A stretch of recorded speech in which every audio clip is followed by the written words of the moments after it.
Greetings, Library Land, and welcome to Cataloging the Culture. I'm your host, Dr. Carlos L. Marshall, Director of Community Impact and Innovation with the Dayton Metro Library.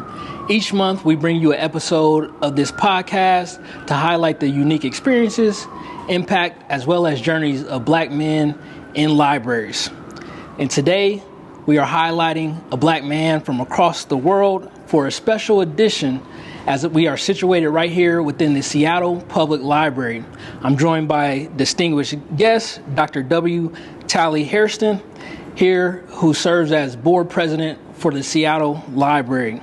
As always, I'll dive into his personal background, upbringing, professional expertise, as well as his roles and responsibilities here with the library system. In March of 2020, Dr. Hairston was appointed to the library board by Mayor Jenny Durkan and reappointed by Mayor Harrell in May of 2023. He currently directs a Lilly endowment-funded program of the Seattle Presbytery and is owner of Equitable Development LLC, an education, research, and community development fund. Dr. Hairston is a published researcher and co-principal investigator for university physics and equity research work under multiple National Science Foundation awards. He is also a recognized scholar on faith, race, liberation, and international community development. Nationally and internationally, Dr. Hairston serves executive leaders, municipalities, nonprofits, denominations, schools, universities, and for-profits, including projects in Colombia, Cambodia, South Africa, Jamaica, and Vietnam. He was awarded the Jurisprudence Champion Award, section on public law and administration in 2016 for his contributions to practice of public law and administration. And he was also awarded the Franklin High School Public Service Academy Spirit of Reverend Dr. Martin Luther King Jr. Service Award in January of 2017. Since 2018, his portfolio includes over $350 million in community and public fund investments and projects. Dr. Hairston is the father of 4 amazing young adults and is married to Crystal, and they live in the Rainier Beach neighborhood of Seattle. How are you feeling this afternoon, Dr. Hairston? Good to be with you, Dr. Marshall. Yeah. Thank you so much. Looking forward to just cataloging your journey in this unique experience. And won't you start off by just grounding us for our viewers and listeners with the historical and contextual perspective of Seattle, the city, as well as the Seattle Public Library, specifically as it relates to some of the unique assets, opportunities, and challenges that exist, past, present, as well as potentially future. Well, it's good to be with you, and the context of our library system in our city is that you are sitting in the middle of what is a huge community service opportunity and has been for decades. Being able to grow up in the city and see the growth and development around community development opportunities and service really speak to why I joined the board, why I'm a part of the community of Seattle Public Libraries, and really what brings me joy about doing this work is seeing transformation happen. And so much of what Seattle has been is a place of struggle. Seattle has been a place of seeking opportunities for equity and to work collaboratively across industries, across sectors, to see Seattle be a model city in many ways, and to be a leader for our region in what it means to be a city that can dream big dreams, a city that can lead well, a city that can offer belonging to all different types of people, and to be a place for community. Regardless of one's status in life, that they have an opportunity to find a place of belonging. And the library is really a central place of that, and it's why I'm on the board. Thank you so much for that. I know at the Dayton Metro Library, that's our brand tagline, free to belong. And, I had the, prior to this role, the just a privilege to serve as the inaugural Chief Diversity Officer for our library system. But tell us some more for people that might not be familiar with the Seattle Public Library. How big is your organization? You know, how many branches do you have? And what are some of the programs and unique things that y'all offer that are exciting to you? Well, yeah, I love our branch diversity. We have such a neighborhood feel about all of our branches that span the entire city. And the programs we offer include K through 12 programs, include our computer systems and our resources that we provide to educators, our bookmobile. We're such a complex system and serve quite a diversity of patrons. We have our ardent patrons like myself who grew up as a kid in the Rainier Beach Library, all the way to people who only really know about the Central Library. And so both on the northwest, east, and south communities of our city, our library system spans the entire region of the entire city.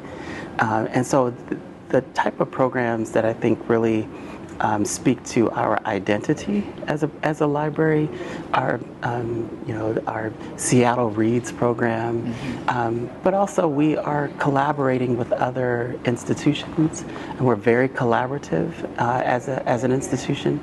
And so, for instance, when the banning of books happened, we were about working collaboratively across the country to do the unbanning book program.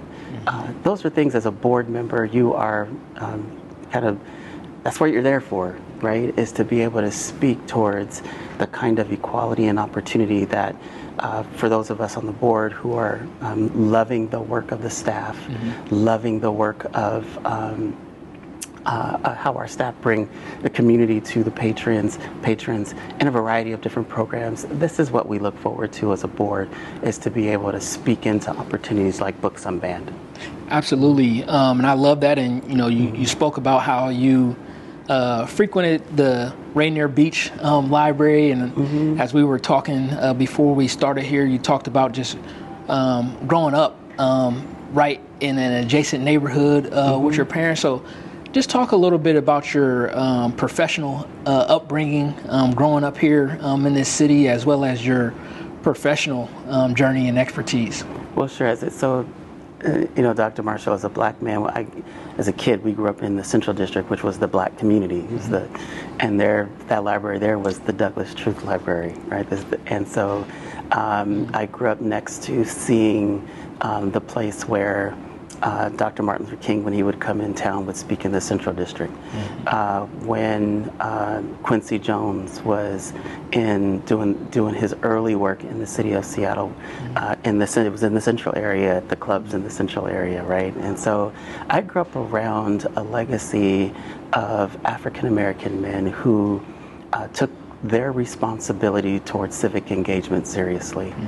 My father was the first African American director for a department in the city of Seattle. He was a director for the Department of Construction and Land Use. So I grew up as a kid going to see him in the halls, the city hall, right? Going to see him in the city buildings after school. And so I grew up with the civic service mindset. That my responsibility to my community and my professional responsibility and my civic responsibility were intertwined. And so it wasn't just, kind of have a professional resume. It was, what is the impact you're going to have on the least of these in our community?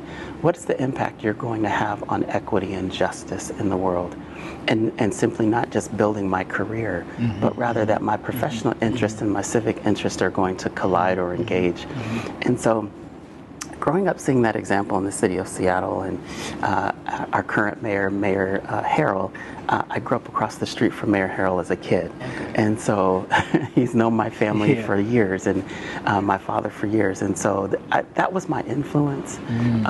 That's what spoke to me as a kid and my decisions growing up. And so I went to the University of Washington, graduated with a degree in history there, my undergrad there, went on to do my master's and Ph.D. and my Ph.D. locally here in the city as well. And really wanted to serve my community and find ways to do that. And so, engaging in what became later known as community-based action research in my PhD, and then community-based development work professionally, and developing a firm that would speak to the many different initiatives that serve our community, serve the Black community, but serve the larger good as well. The common good is what I call it, became my focus. And so when I was asked to join the board, it was because I had this resume of development and being a part of some projects in the city, being a part of some projects in the county, working towards transformation and change for those most impacted by issues of poverty, of housing, youth development, youth violence. These all became the things that I engaged in, both professionally and the things I would give my time to.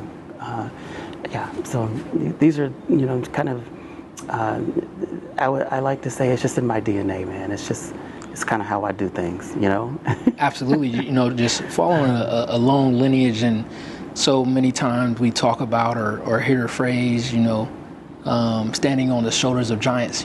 Sometimes those giants are in your own household, like your father, or like a Mayor Harrell, who you grew up across the street from. So I just love that you're continuing that lineage and talking about, how does civic, intersect with professional aspirations. And I hear you really talking more about a vocational calling. Yes. And as you talk about some of these other people that have helped you, I'm also wondering more specifically about the public library. Are there other Black community leaders that you are aware of that have served on the board prior to yourself, in general, and Black men specifically, or is that kind of a new path that you're blazing for people coming after you? Yeah, that's a great question. So when I came on to the board in 2020, the chief librarian was African American. So I was recruited by someone who, looked like me. Yeah. And I had been engaged in academic libraries in my previous work as a university senior director, and so I'm very familiar with the power of the library, the centrality of the library in a community, and the role it plays in communities. And so when he reached out to me over coffee and we talked, I thought, this is exactly what I'd like to do. There were no other African Americans on the board at that time. And what I would not have joined if he said, we need an African American on board. But what he said was, your resume and heart for this work, your vocation, your call, really fit where we are as a board and where we are as a library system right now. And that really spoke to me, and his brilliance in this work was encouraging for me to come on the board and see this very talented, equipped, skilled, experienced senior librarian, right? Chief librarian, functioning in conversation with the city council, the unions. He was in awe, and I was in awe of his capacity. And so that became an early, if you will, informant to how seriously I take my role, but also how it trained me towards and kind of enculturated me towards the Seattle Library and Seattle Public Libraries and its efforts and legacy in this community. He was a great informant to that early work for me. Absolutely. Appreciate you sharing that story. And, sometimes it's people creating space and visibility for us. But for the people that might not be aware, I know that you were appointed by 2 different mayors. Just talk more about how your board is structured and how that process works. I know for us, we have 2 different appointing agencies, county commissioners, as well as the county court system. So how does that work for y'all? How many people do y'all have on the board? How do appointments and terms work? We're 7-year terms. So just some of the logistical aspects of it. Yeah. So let me see if I can pull up my data brain here. I believe we have 2 5-year terms that are renewable. I believe we're currently with 6 of us on the board. And we are kind of state our intention by filling out a form requesting to be a part of the board, that we want to fill a role and position. That then goes to the mayor's office and then the council, the city council, right? So we go through both of those bodies to be confirmed on the board. I started as a board member, and then filling in another term of an outgoing person. I then filled my own term and became vice president, and in our process, the vice president then becomes president. And Yasmin, our vice president, will take over as soon as my term as president is done. Mm-hmm. Yep. Appreciate that. Just kind of contextual information, because a lot of times people are unaware of how these agencies operate and function. So with that nomination process, whether Seattle Public Library or other libraries, what information would you or encouragement would you give to other Black men to get engaged within the library profession as board members? Because I was so excited to hold space for this conversation, because this is the first time that I've interviewed a Black man that wasn't a library staff member. Sure. And we got to give additional voice to those library board of trustee roles, because they're certainly extremely influential and impactful in making sure that we're driving equity, diversity, and inclusion in terms of operations, programming, outreach, but also ultimately determining who can be a chief librarian or an executive director or a CEO. So just any thoughts about how other Black men that can get involved in a capacity of being a public servant? Yeah, I mean, that's a great question, because so much of it, in terms of my own journey, but also what I've learned along the way, and I'm sure you've experienced this too, is that initial moment where you realize you might be the only one that looks like you. And Seattle doesn't have a huge African American population, a huge Black diaspora, if you will, in the city. So as you advance in your career, you're going to experience that kind of loneliness, which is why I really think Black men kind of need to be a part of a community, right? A community of support, community, so we're not doing it alone. And really my ascension to this role comes about as a part of conversations in my community, right? With other Black men, mentors, if you will, who encourage me to take roles like this, right? I don't see myself as a superhero. I don't see myself as a Lone Ranger taking on the powers of whatever. I see myself as a part of a community who said, you would do well to serve in that way.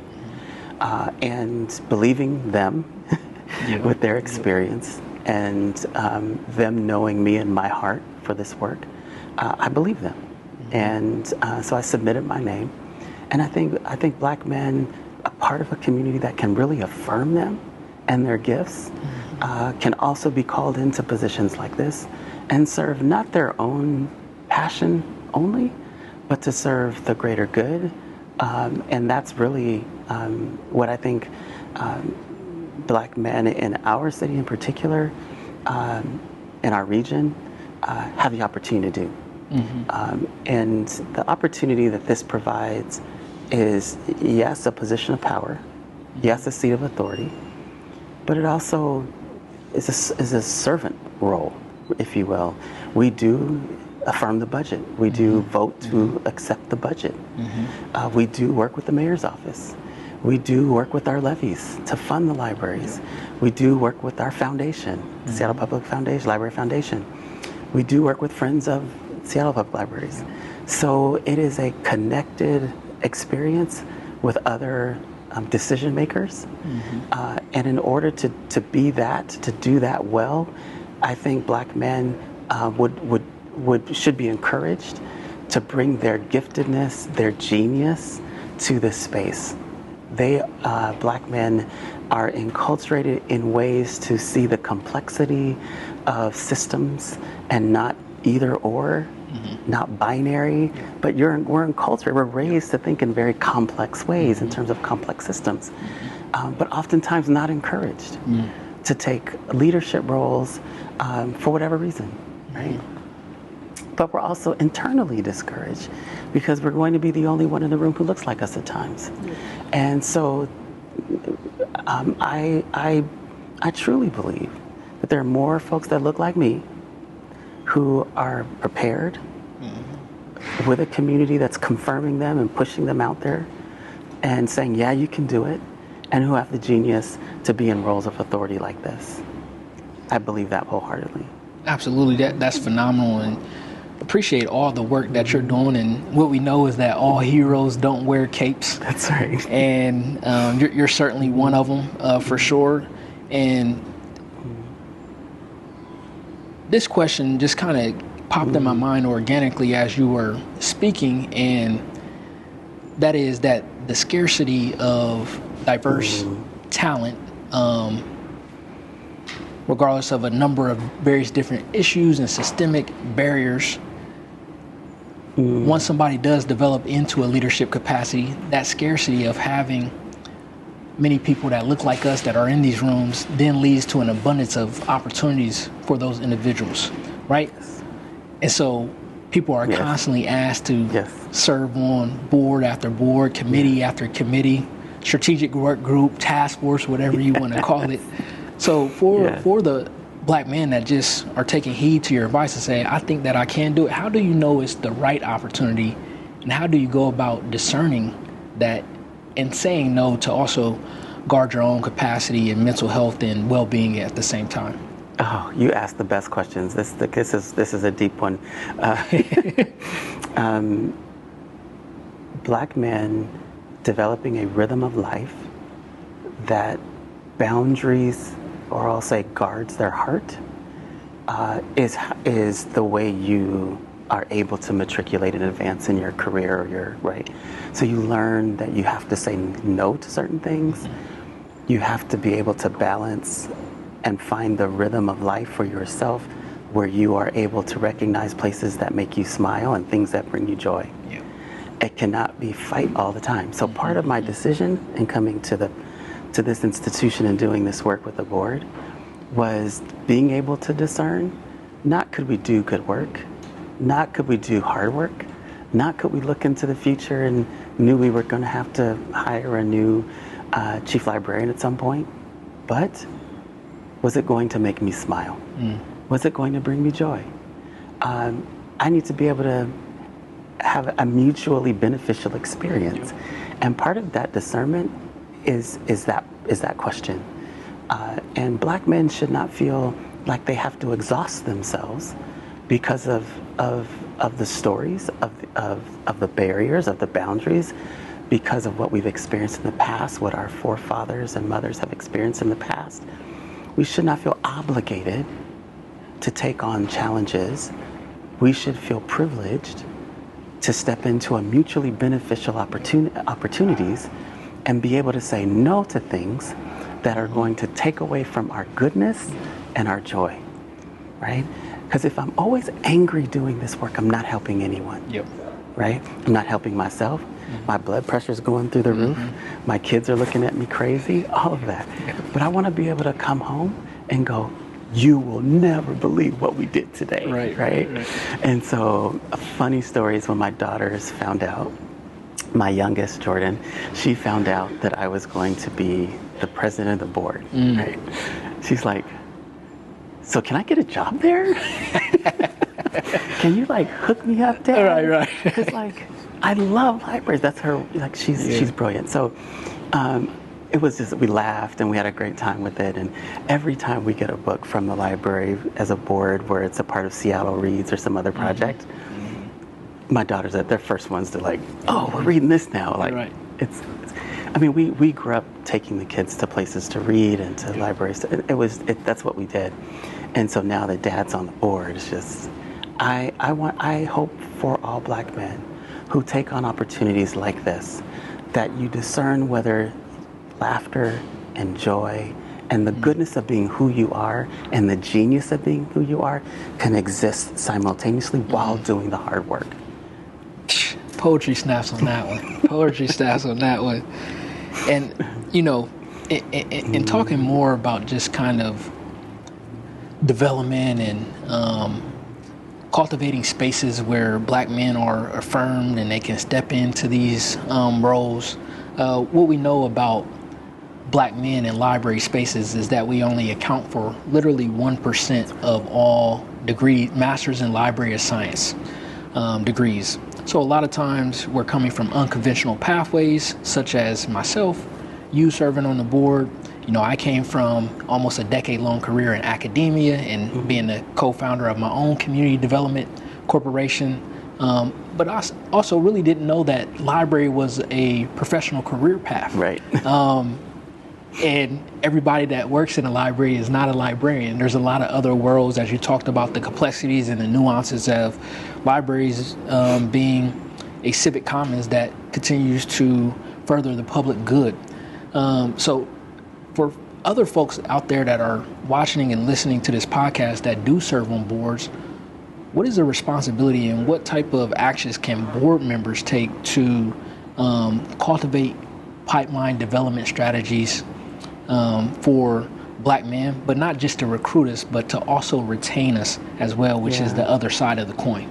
Yeah, so one step back, we similarly have, our bios are very similar. I come out of academia, I directed a community development center, I left to do community development work, and in the midst of that, recognized a larger opportunity to serve the greater Seattle community and represent the common good, and specifically the story of the Black community being represented in spaces like this. And oftentimes, not only are we a small percentage of those who have those degrees that you named and sit in positions, a small percentage sit in positions like this across the country, but we're also seen in a particular way when, as Black men, we come into a library as a patron. That's where I started, actually. I wanted folks who look like me to come into the library and experience what I experience in the culture that we have created here in the Seattle Public Library, long before I came on, right? Was this ability to really create a culture of acceptance and belonging. And I started there. I think that the way boards do this is by making sure their institutions have a culture of belonging that makes it inviting for those most marginalized, like Black men in our society, to walk in the door and go, I feel accepted here. I feel like I belong here. Then the idea of working here is like, I want to work here, right? And then what degree do I need to make this work? What opportunities exist for me to serve after I've had a 30-year career here? I started at the level of how, as a 6-year-old, my first memory of walking in a library feeling like this was home. I could do this. I love this place. There are Black boys who are having experiences all over the country in libraries that discourage them. So they're not going to consider this a place of their vocation. If as children, as teenagers, the discipline around them was so harsh, being in this space, that they could have never imagined having a career here. So as a board leader, as a board member, my mindset is always towards how do we make sure that every branch has that culture, so that every little Black boy who walks through goes, I belong here. And 20 years and 30 years later, they've got a degree. They're working here, no matter where they come from, because we both come from we had to take different roads to get here. But then you could see yourself as a chief librarian. You could see yourself as board president. That doesn't start when they get the degree. It started when they were kids. Man, I love that, and I'll definitely take that with me from this, and it's that cradle to career mindset. How do we create those transformative experiences from patron to professional? You hit the nail on the head with that one for sure. And you talked a lot just about the impact that you're able to have, having a role of influence you know, what is the most fulfilling aspect of the role, but also the most challenging? Because I know, especially in this day and age, you know, there's a lot of challenges to just educational and historical institutions, library without exception. So, you know, you talked a lot about the most fulfilling aspect. Expand on that if you want to, but also what challenges come with the work? Yeah, I mean, fulfilling moments are at a program event. The little kids who look at you and go, you know, they're looking at like they've seen a superhero, or they talk to me and ask me what my job is here. And I know that because I live in the neighborhood, I will see them again, right? We live here, we live in Seattle, we live in the neighborhood. So those moments are wonderful. Those moments completely outweigh any challenge I would ever experience. The challenges that we are experiencing are ones of funding, right? We have funding challenges.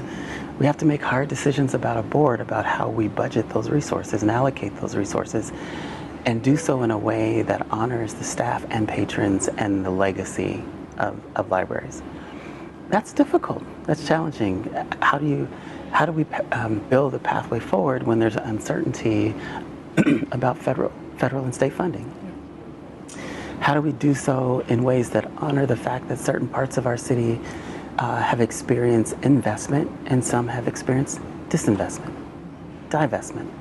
So those are, as board members, keep you up at night when you know you're going to be voting on a budget, or when you know the levy is coming, or when you know that the mayor has tough decisions about how to allocate resources. Or you have neighborhoods that are really struggling with patron hours or service hours, and want more hours, and you're like, can we afford it? Can we, right? So all of those, you know, those are huge challenges that keep us up at night as a board, that keep us wondering, you know, what's the future of libraries? And the great thing is there's a whole community of support with the foundation, with Friends of Library, not just here in Seattle, but all over the country, right? Where we feel like we have, as a board, the support we need to face those challenges. Absolutely. You know, we're facing some of the same challenges in Ohio. I mean, it's really nationwide at this point in time, with libraries being under attack. For you, how would you describe the current state of affairs related to equity, diversity, and inclusion in public libraries? Great question, because, you know, I think there's the kind of the macro level pushback that we've experienced in the last couple of years, more specifically year to date, you know, 2025, if you will. There's always been some pushback, though. As I said, once you get into positions of decision making, there's always been some pushback to equity, diversity, and inclusion.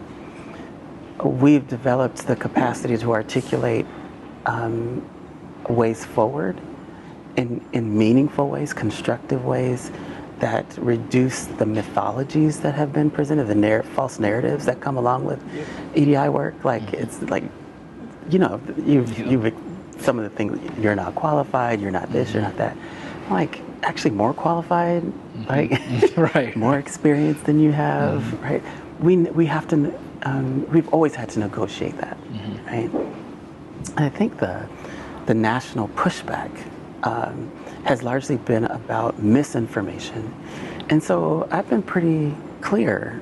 We must continue to make the case. Don't shy away from making the case. Make the case. Why? The data's on your side. Yeah. The evidence is on your side. We can show qualified candidates. We can show accessibility was increased. We can show that those who are normally served, normally not served, are being served because of diversity of ideas that come with different lived experiences being at the table, right? That's where we really, we have as our community says, we have the receipts. Right. We have the receipts. So I welcome the opportunity to sit in spaces where we're being challenged about this, because we've got the receipts to show that diversity of lived experiences that often come with ethnicity and race and gender provide opportunities for ideation to happen in ways that normally would not happen when everyone looks the same at the table or everyone comes from the same story. Right? And so by presenting a diversity of stories and spaces, we can make the case that that is more profound, more innovative, and more adaptive than ways of structuring that historically have been about leaving people out as opposed to welcoming them in. Man, absolutely. With that piece, you talk about having the receipts and everything going on with anti-EDI, and they co-opt the language about DEI did not earn it, where, we know, and with our background and experiences and coming up in African-American traditions, that, that's right. Our familiar proverb is, we know that you have to work twice as hard to get half as much. That's just something that we inherently know and continue to move forward. Man, this was wonderful. How can people continue to connect with you and follow the work that you're doing? Probably the easiest way is LinkedIn. Whatever I'm volunteering like this, I put a lot of, like the Seattle Public Library Board of Trustees, I try and post a lot towards LinkedIn so folks can get connected to the library, attend our programs. I love when people walk up to me at grocery stores and say, hey, I saw you on the board and just want to encourage you. I have people stop me at church, and I have people who either thank me for the decision we're making or want to celebrate that someone like me is in this seat. So the best way probably is now my family will always say I'm very introverted, so but when it comes to leadership, I try not to be. So if you do come up and talk to me, just give me a minute. Just give me a minute. Understood. But most folks just reach out to me through LinkedIn, and we connect that way, and exchange pleasantries and professional opportunities that way. Absolutely. Yeah. Is there anything else that you would like to add? I just want to say, I think what you're doing is hugely contributory to changing the narrative and reimagining Black bodies and Black men in spaces like this. Instead of being the ones feared because we're not dressed appropriately and having a struggle in life, it gives us a way of showing a different narrative. And to speak that narrative across the country is what people are really hoping for and looking for. And you're doing it with this podcast. So thank you so much, Dr. Marshall. It was a pleasure being with you. Thank you so much, Dr. Hairston, for allowing me to catalog your story. This was yet another episode of Cataloging the Culture. Again, I'm your host, Dr. Carlos L. Marshall. Thank you for listening, and we'll see you next time.